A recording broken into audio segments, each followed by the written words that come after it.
The flickering holographic displays bathed Admiral Thrax's obsidian-scaled face in an eerie blue glow. His upper lip curled in disdain as he studied the small, battered vessel limping away from Earth's hidden Kuiper Belt outpost. "That is their response to our ultimatum?"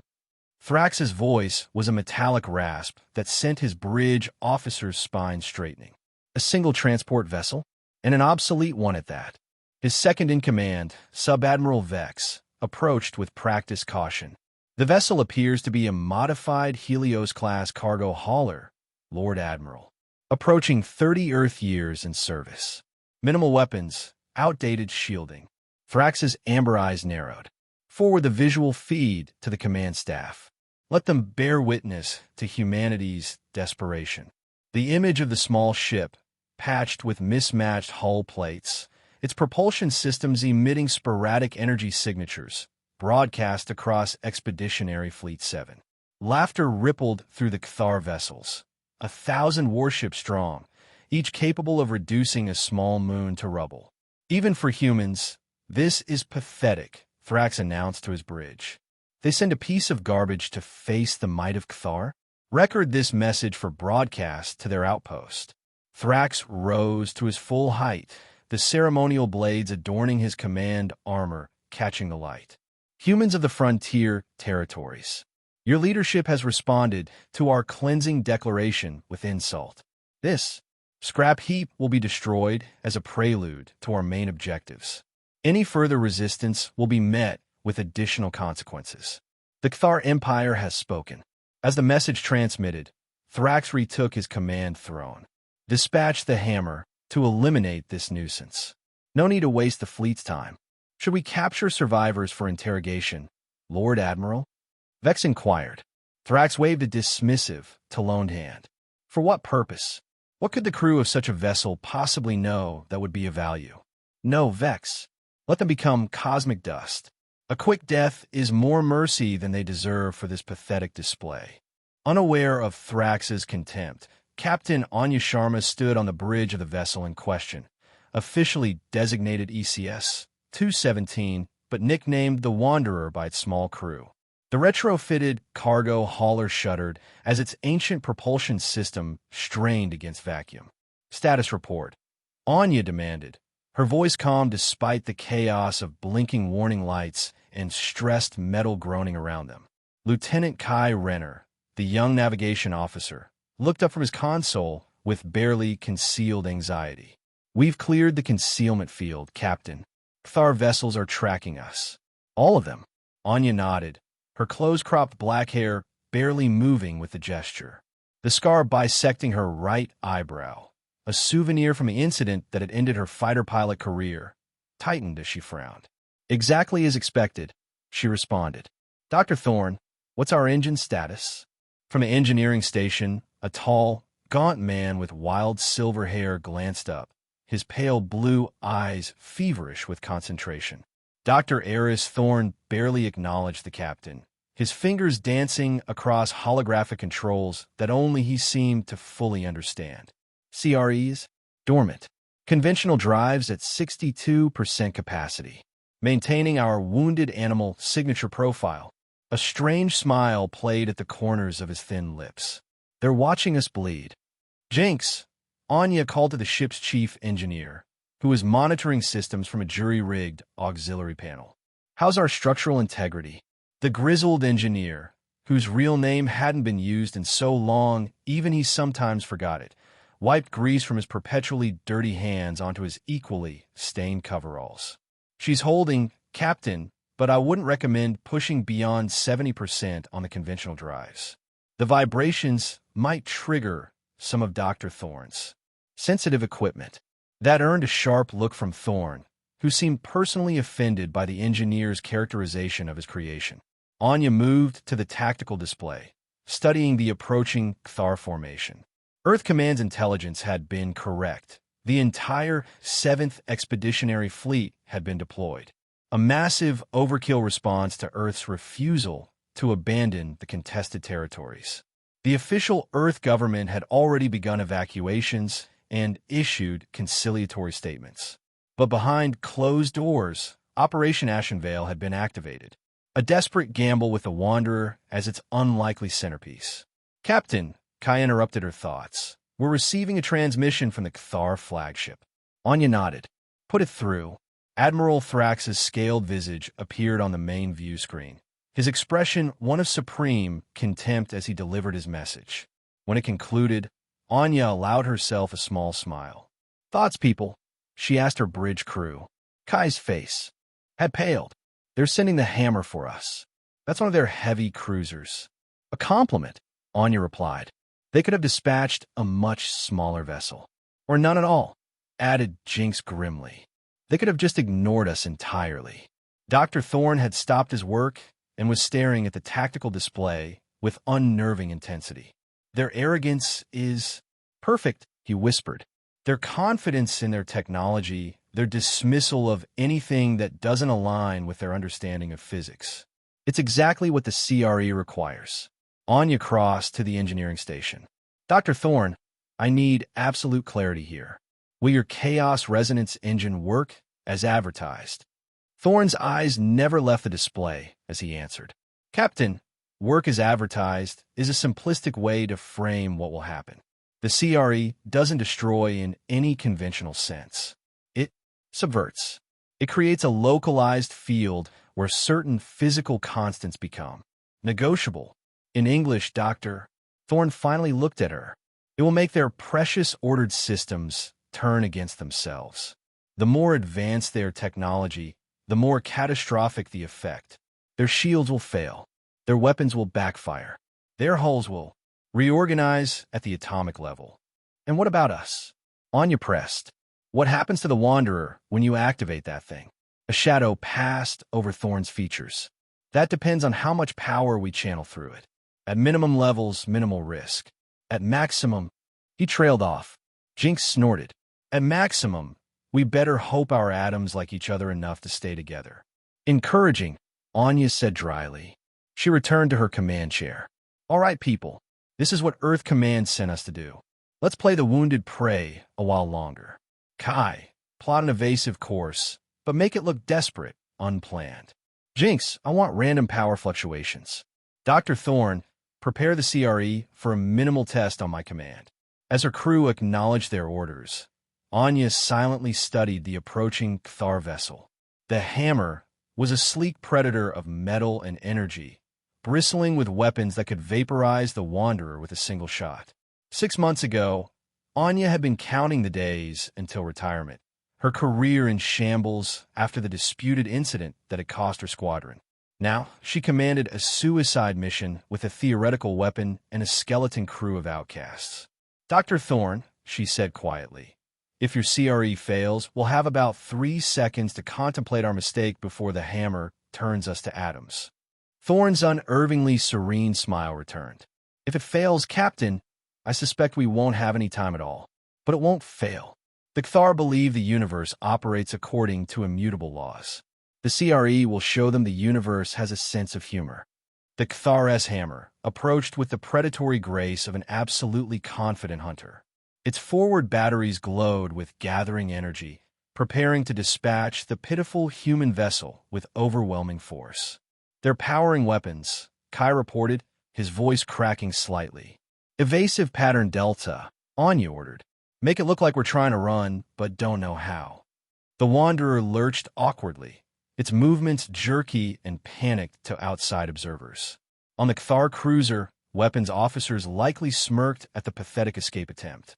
Incoming transmission, Kai announced. The face of the Hammer's captain appeared on screen, a younger Cathar officer with ambitious eyes. Human vessel, he began, the universal translator rendering his clicking speech into English. Your primitive craft has been selected for summary destruction as a demonstration of Cathar supremacy. You have 30 seconds to abandon ship if your life pods are operational. This courtesy is extended only due to the exalted Admiral's magnanimity. Anya leaned forward her chair. This is Captain Anya Sharma of the Wanderer. We are a civilian transport with no quarrel with the Cathar Empire. We request safe passage under interstellar maritime law.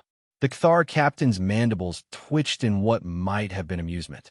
Your vessel has violated sovereign Cathar space. Your trajectory indicates purpose, not accident. Your deception is noted and rejected. 20 seconds remain. Anya cut the transmission with a gesture. Status of the CRE, Dr. Thorne? Calibrated and ready. Thorne replied, his expression now one of intense concentration. I've configured it for minimal output, targeted specifically at the hammer's shield frequency.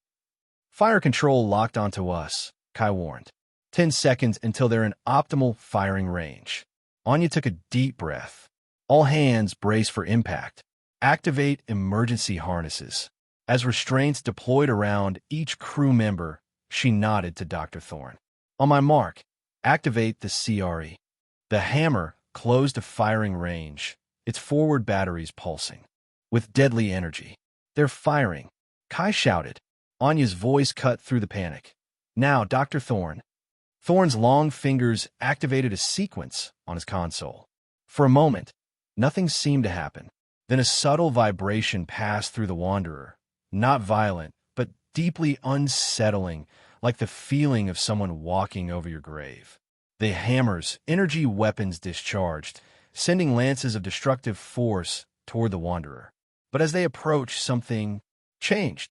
The beams seemed to waver, distort, and then dissipate entirely before reaching their target. On the tactical display, Anya watched as fluctuations appeared in the hammer's shield harmonics. Then, more alarming readings began to register. Their shield generator is experiencing massive power fluctuations, Kai reported, disbelief in his voice. It's like the energy is folding back on itself. Thorne was hunched over his console, his expression one of fierce concentration mixed with something like religious ecstasy. The discord we've introduced is cascading through their systems, he murmured. Even better than my models predicted. Their rigid energy regulation can't adapt to the pattern variations. On the main view screen, the hammer began to display visible signs of distress.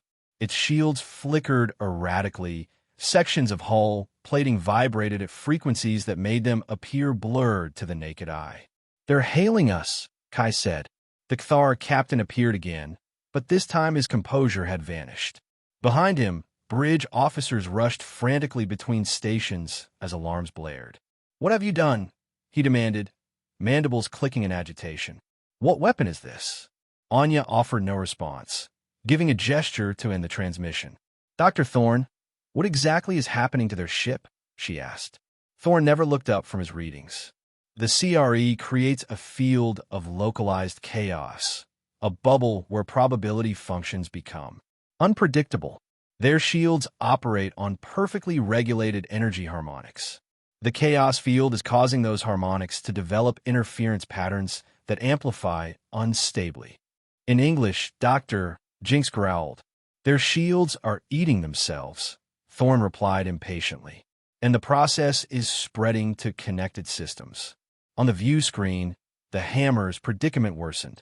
With shields failing, the cruiser attempted to fire again, but its weapon ports emitted only sporadic, weak pulses that dissipated harmlessly in space. Then, something unprecedented began to happen. The hull of the mighty cruiser started to change. It wasn't exploding or breaking apart in any conventional sense. Instead, sections of the armored plating began to ripple like liquid, while other parts seemed to fold into themselves in geometrically impossible ways. What in God's name? Jinx whispered. Dr. Thorne's eyes gleamed with scientific fascination. The chaos field has penetrated their hull integrity fields. The atomic bonds in their armor are reconfiguring randomly. Matter doesn't know how to behave anymore. The process accelerated. The hammer twisted in space, sections of its hull flowing like mercury, other parts crystallizing into brittle formations that shattered into glittering dust. No explosion, no fire, just a majestic, terrifying transmutation of a warship into something else. Within minutes, where the mighty Kthar's hammer had been, there was only a slowly expanding cloud of metallic dust and crystalline particles that caught the light of the distant sun like a nebula in miniature. Silence fell over the Wanderer's bridge.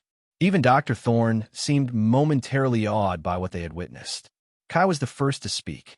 Captain, we just destroyed a Cathar heavy cruiser. Not destroyed, Thorn corrected softly. Transformed. The matter still exists, just rearranged into a more chaotic state. Jinx let out a shaky laugh. Well, I think they noticed that. Indeed, the tactical display showed the Cathar fleet had ceased its advance. Several vessels had altered course, now moving cautiously toward the Wanderer's position. Anya's mind raced. The CRE had worked far more effectively than even Earth Command's most optimistic projections. The original plan had been to demonstrate its potential as a deterrent, to give Earth leverage in negotiations. But the complete dissolution of the hammer changed everything. Dr. Thorne, she said carefully, what would happen if we increased the CRE's power output? Thorne's eyes widened slightly. The chaos field would expand exponentially. At half power, we could potentially affect multiple vessels within a certain radius. At full power, he hesitated. At full power? Anya prompted. At full power, the field could encompass the entire fleet. But the stress on our systems would be significant. The Wanderer wasn't designed to channel that much energy. Would we survive? Thorne met her gaze squarely. Unknown. Jinx intervened. Captain, the structural reinforcements around the CRE were designed for minimal output tests. Full power could tear the ship apart before the Cathar even get the chance.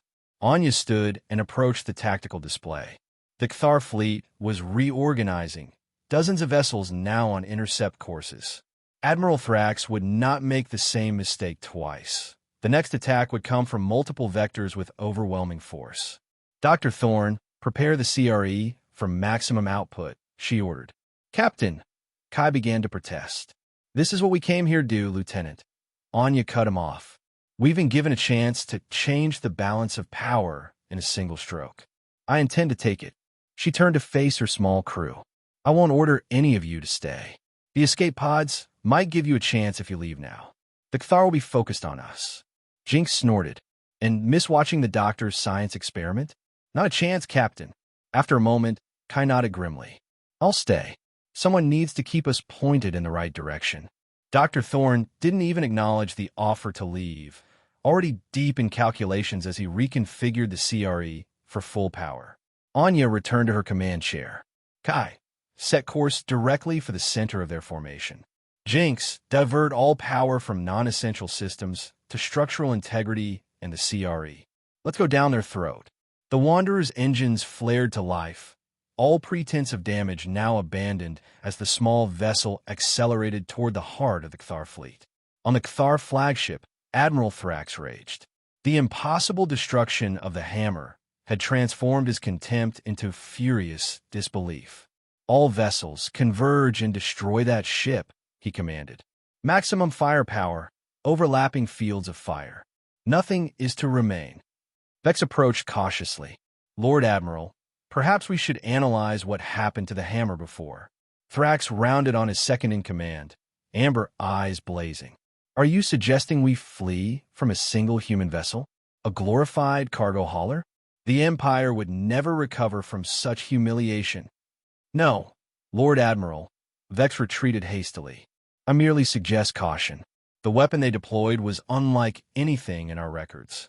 Then we will destroy them before they can use it again, Thrax snarled. All squadrons attack pattern dominance. Annihilate that vessel. Across the void, hundreds of Cathar warships accelerated toward the Wanderer, weapons charging, targeting systems locked on the small human vessel that dared to challenge the might of an empire. On the Wanderer's bridge, warning alerts blared as targeting locks registered across all systems. Multiple weapons locks, Kai reported tensely. Estimate 2 minutes until we're within their optimal firing range. Anya nodded. Dr. Thorne, status of the CRE? Thorne's workspace had transformed. Holographic displays surrounded him, showing equations and energy patterns that seemed to shift and change as they watched. The doctor himself appeared different, his eyes feverishly bright, his movements precise but unnaturally quick. Power levels at 70% and climbing, he responded. The CRE is eager. Jinx questioned from his station. That thing isn't alive, Doctor. Thorne smiled his unsettling smile. Define alive, Chief Engineer. The CRE operates partially outside conventional physics. It touches regions of reality where our distinctions become blurry. Before Jinx could respond, the ship shuddered as distant weapons fire began to reach them, most dissipating harmlessly against the outer edge of the CRE's minimal field, but some impacting the hull. Structural integrity at 89%, Jinx reported. We can take a few hits, but not many. 60 seconds to optimal firing range, Kai added. They're surrounding us, Captain. Hold course, Anya ordered. Dr. Thorne, how much longer? Power levels at 90%, Thorne responded. But I need to be at the epicenter of their formation for maximum effect. 30 more seconds of approach. Another impact rocked the ship, harder this time. Hull breach on deck 3. Jinx called out. Automated systems sealing. Structural integrity dropping to 74%. Anya gripped the arms of her command chair. Kai, evasive pattern echo, but maintain our general course toward their center. The Wanderer twisted and juked, avoiding the worst of the incoming fire as it drove deeper into the heart of the Cathar formation. All around them, massive warships loomed, their weapons ports glowing with gathered energy. We're surrounded, Kai announced, his voice steady despite the dire situation. No escape vectors remaining. We're not looking to escape, Anya reminded him. Dr. Thorne? 98%, Thorne replied, his hands dancing across controls. The CRE is ready, Captain. At your command. The ship rocked violently as multiple impacts struck simultaneously. Warning lights flashed across all consoles. Hull integrity critical. Jinx shouted. We can't take another hit like that. On the tactical display, Anya could see the Cathar vessels closing the final distance, their weapons primed for a killing salvo that would vaporize the Wanderer in an instant. All hands brace for maximum output, she ordered. Then, meeting Dr. Thorne's gaze, she gave a single nod. Do it. Thorne's fingers executed a final command sequence. For a heartbeat, nothing happened. Then, a sound unlike anything Anya had ever heard. Not loud, but somehow vast, reverberated through the ship. It wasn't a physical sound, but something felt in the bones, in the teeth, in the very atoms of their bodies. The lights on the bridge flickered and died. Only emergency illumination and the glow from remaining displays providing visibility. The ship groaned around them, metal and composites straining as though under impossible pressure. What's happening? Kai asked, voice tight with fear. Dr. Thorne stood transfixed before his console, bathed in the strange, shifting light emanating from it. The CRE is fully operational, he whispered. The chaos field is expanding. Anya forced herself to look at the external view screens. What she saw defied comprehension. Space itself seemed to ripple around the Wanderer like heat distortion above a desert road, but in 3 dimensions. The nearest Cathar vessels shuddered as the wave passed over them. At first, the effects were subtle. Flickering lights, weapon ports powering down, shield harmonics destabilizing. Then came the true horror. Like the hammer before them, the Cathar ships began to transform. Metal flowed like water. Energy weapons discharged wildly, sometimes inward. Shield generators imploded, creating localized gravity wells that twisted sections of hull into impossible geometries. Some ships seemed to fold in on themselves, becoming smaller and smaller until they vanished entirely. Others expanded, their hulls stretching and thinning like soap bubbles until they burst into clouds of glittering particles. A few simply unmade themselves, component atoms separating and dissipating like smoke. The chaos spread in a wave, ship after ship caught in its inexorable advance. Not explosions, not destruction as conventionally understood, but a fundamental rewriting of what matter could and should do. My God, Jinx breathed. The Wanderer itself was not immune. The hull creaked and moaned.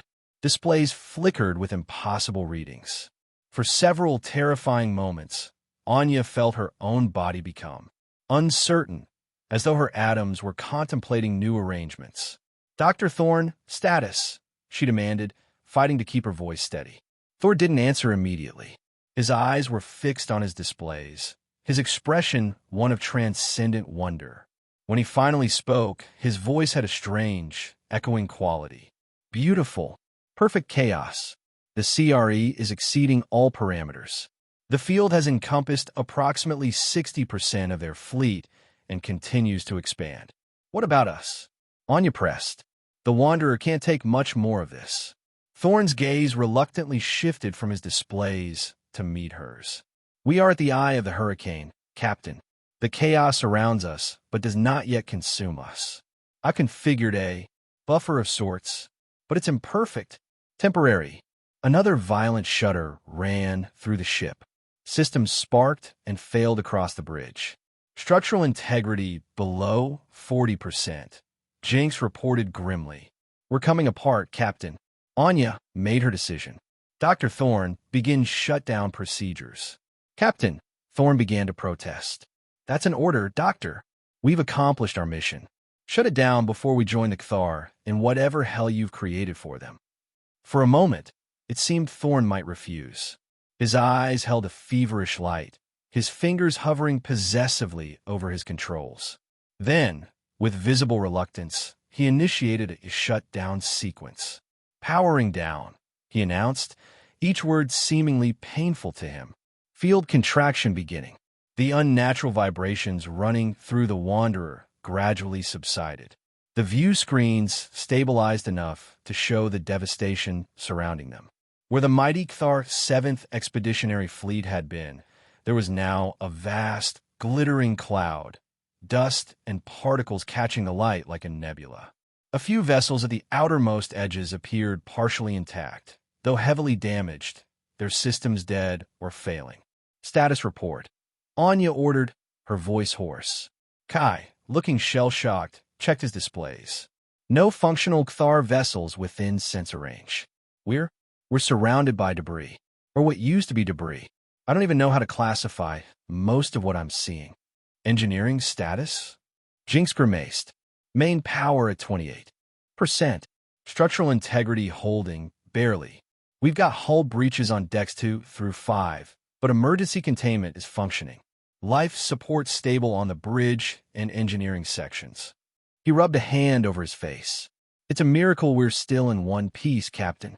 Dr. Thorne had collapsed into his chair, suddenly looking exhausted, drained. The CRE is dormant, he said quietly. It will require significant recalibration before it can be used again. A strange smile flitted across his face. Not that there's much left to use it on. Anya forced herself to her feet, fighting a wave of dizziness. Kai, do we have propulsion? Auxiliary thrusters only, Captain. Enough to maneuver, but not much else. Plot a course away from this. Graveyard. Jinx, see what you could do about restoring main power. We have a long journey home.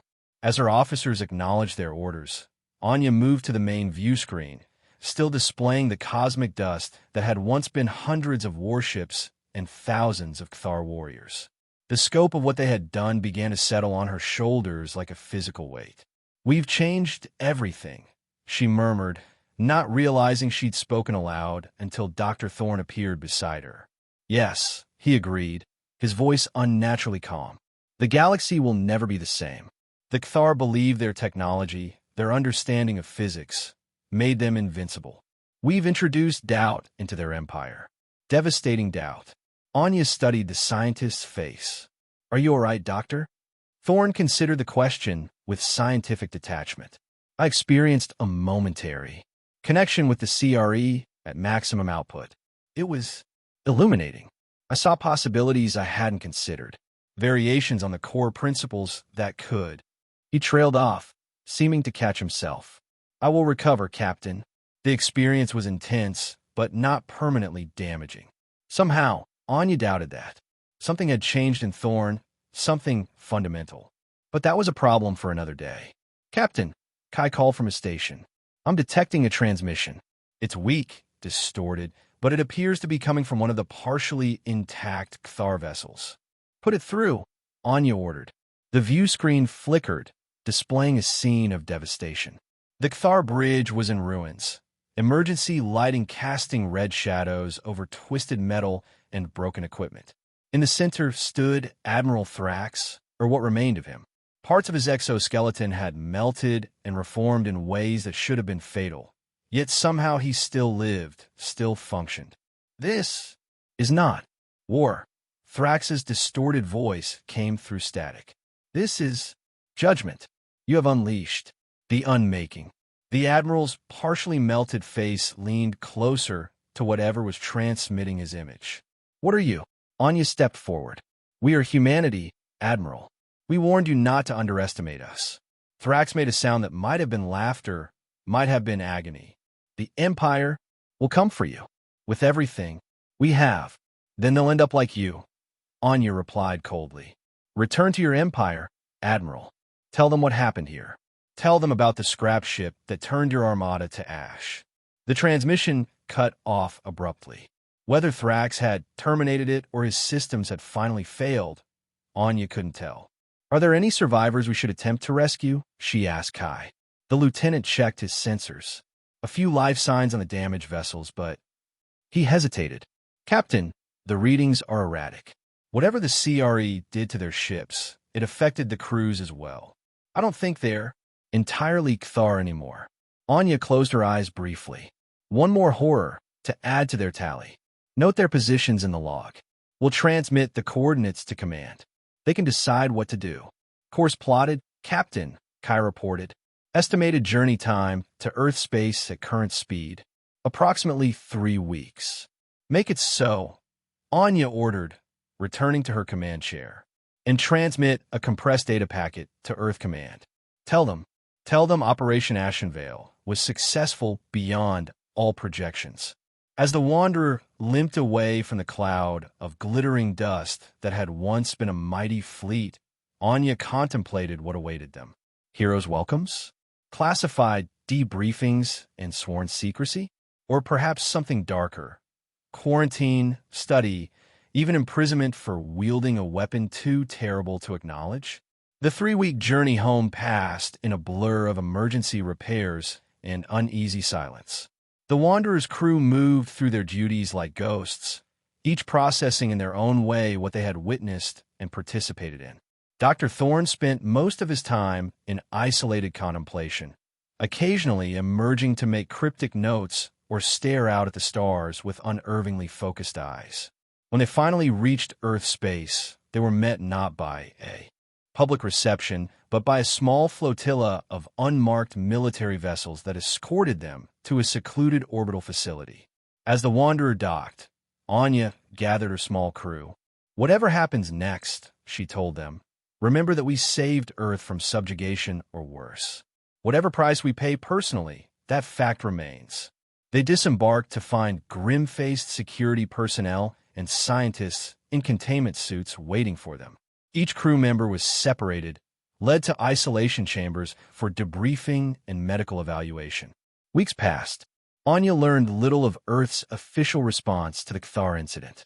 The questions from her interrogators, they called themselves debriefers, but Anya recognized an interrogation, focused obsessively on the CRE, its capabilities, and whether any information about it might have leaked. Finally, after nearly a month, Anya was brought to a secure conference room. To her surprise, the others were there. Kai, looking thinner but resolute. Jinx, his perpetual scowl deeper than ever.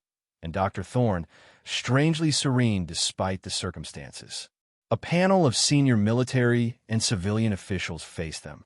The central figure, a stern-faced woman Anya recognized as the director of special operations, addressed them without preamble. The Kthar Empire has withdrawn all forces from contested sectors, she announced. They have formally requested normalization of relations and proposed a non-aggression pact. This represents a fundamental shift in their expansionist policy that has stood for over 3 centuries.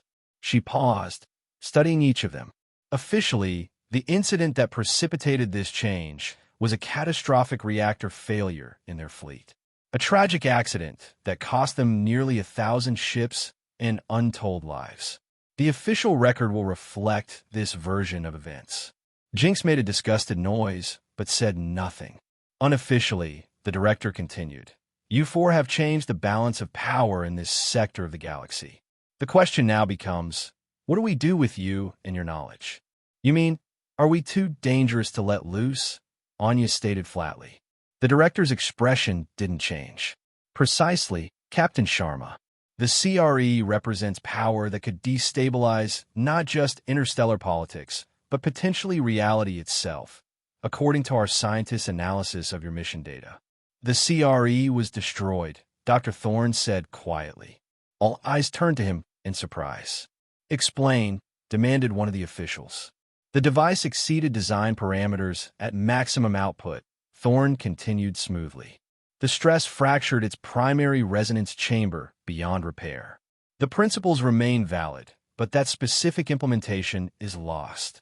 Anya kept her face carefully neutral, though she knew Thorne was lying. The CRE had been damaged, certainly, but not destroyed. She understood his game. Give them something to take away, to make them feel secure. Our scientists will want to examine the remains, another official said. Of course, Thorne agreed amiably. Though I should warn you that even inactive components may retain certain unpredictable properties. Handling protocols would need to be extremely precise. The implied threat was subtle but clear. Mess with this technology at your peril. The director seemed to reach a decision. Dr. Thorne, you will work with our research division to document the theoretical principles of your device under strict supervision. Lieutenant Renner, Chief Engineer Jinx, you will be reassigned to classified projects where your expertise and discretion will be valuable. She turned to Anya. Captain Sharma, your official record has been amended. The incident that led to your disgrace has been reclassified. You are being promoted to commander and will take charge of a new special operations division focused on unconventional threats. Anya blinked in surprise. I expected a firing squad, not a promotion. The director almost smiled. We're pragmatists, Commander. You've demonstrated an ability to make impossible decisions and live with their consequences. That's rare and valuable. After the meeting concluded and they were permitted a moment alone together, Jinx summed up what they were all thinking. They're splitting us up, keeping us where they can watch us, but not silencing us permanently, Kai pointed out. That's something. Dr. Thorne seemed distracted, his gaze distant. They believe they understand what happened, he murmured. They cannot. The CRE showed us only the smallest glimpse of what's possible when we abandon rigid thinking about physics. There are other applications I've been considering. Anya gave him a warning look. Be careful, Doctor. We've changed history once. That's enough for one lifetime. Thorne's unsettling smile returned. Perhaps for you, Captain. They parted ways after that, each to their assigned role in Earth's new paradigm. 3 days later, as Anya prepared to assume her new command, she received an unlabeled data crystal. Playing it revealed a simple text message. To all spacefaring civilizations, at coordinates X 37.215, Y 92.008, Z 41.373, you will find what remains of the Cathar Empire's 7th Expeditionary Fleet. We did not destroy them in battle. We did not overwhelm them with superior numbers. We transformed them with science they chose to mock rather than understand. Remember this before you test humanity's patience again. We can turn your dreams to ash. The message had been broadcast, unencrypted, across all standard communication frequencies. Earth would deny responsibility, of course, but the galaxy would understand. The era of humans as an afterthought in galactic politics had ended in a cloud of glittering dust. In her new quarters, Anya Sharma stared out at the stars and wondered what new forces they had unleashed. Not just the CRE, but the reputation that would now precede humanity across the cosmos. The scrap ship had indeed turned an Armada to ash. The question that would haunt her for years to come was simple. At what cost to their own humanity?